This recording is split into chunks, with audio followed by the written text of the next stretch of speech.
कौन कितना बोलता है और उसके कॉन्फिडेंस लेवल, क्या इनमें कोई डायरेक्ट रिलेशनशिप है?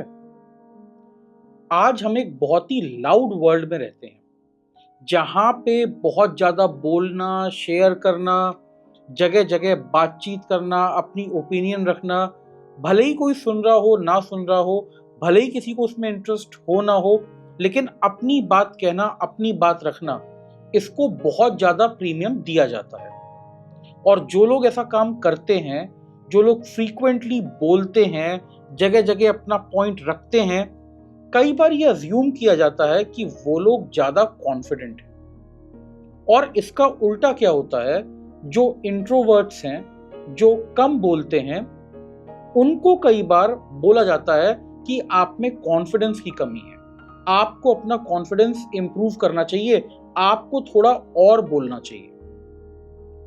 मेरे ख्याल से कौन कितना बोल रहा है और उसका कॉन्फिडेंस लेवल, इन दोनों में उतना डायरेक्ट रिलेशनशिप नहीं है जितना कि हमें बताया गया है या जितना हम लोग ऑटोमेटिकली मान लेते हैं।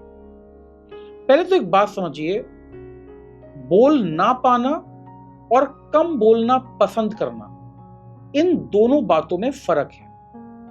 हो सकता है मेरे कॉन्फिडेंस में कोई प्रॉब्लम ना हो, बस मुझे ज्यादा बोलना पसंद ना हो, या जिस ग्रुप में मैं बैठा हुआ हूं, जिस टाइप की बातें चल रही हैं, हो सकता है मेरे को उसमें इंडल्ज होने का मन ना करे, इसलिए मैं कम बोल रहा हूं। लेकिन इसका मतलब ये नहीं है कि जहां पे बोलना है, जहां पे बोलने की जरूरत है, जहां पे एक अच्छा कन्वर्सेशन चल रहा है, मैं वहां पे नहीं बोलूंगा, ये कोई जरूरी नहीं है।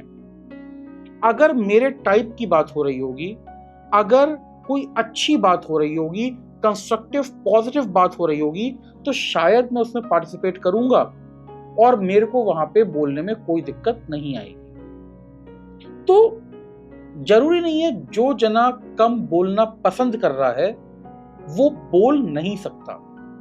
अच्छा, यहाँ पे दूसरा इशू ये आता है कि जब हम कहते हैं कि ज्यादा बोलना कॉन्फिडेंस की निशानी है, तो कुछ लोग कंपेल्ड फील करते हैं ज्यादा बोलने की। भले ही उनके पास कुछ बोलने के लिए हो ना हो, उनके पास कुछ अच्छे आइडियाज हो ना हो, लेकिन उन्हें लगता है कि people expect them to speak मोर।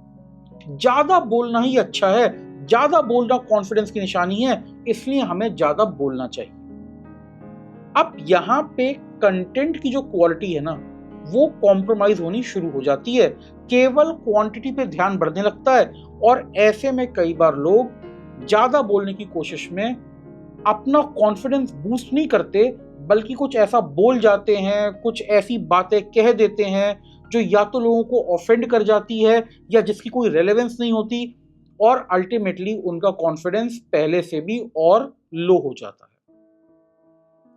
देखिए, अगर आप सही समय पे जहां बोलने की जरूरत है वहां पे नहीं बोल पाते तो ये प्रॉब्लम है।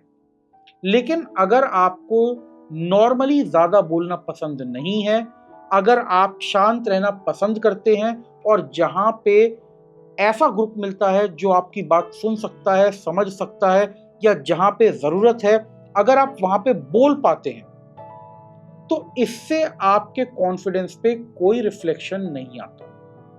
अगर आप सही टाइम पे सही बात बोल रहे हैं और ज्यादा नहीं बोल रहे, तो भी आपकी पर्सनैलिटी कॉन्फिडेंट हो सकती है।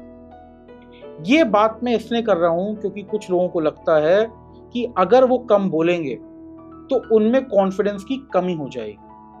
आप अच्छा बोलिए, जरूरत का बोलिए, और आप देखेंगे आपका कॉन्फिडेंस ऑटोमेटिकली हाई रहेगा।